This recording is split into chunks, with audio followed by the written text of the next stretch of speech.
Hello everyone, in this video I will show you how to activate Windows 10 or 11. Basically it's pretty easy, just follow the steps I do to not any mistakes. So all we need is open browser and you need to enter how to activate Windows for free.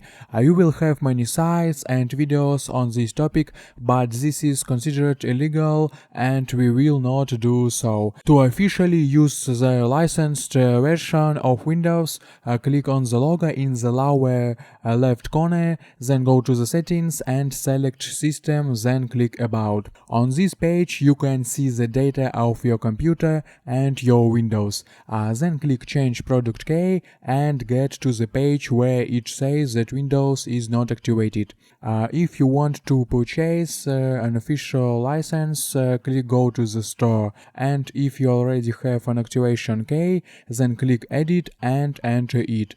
That's all. After that your Windows will be activated and you will legally use it. I hope guys this tutorial made your life a little bit easy and you like this video. Subscribe to my channel and write your comment. Goodbye, have a nice day.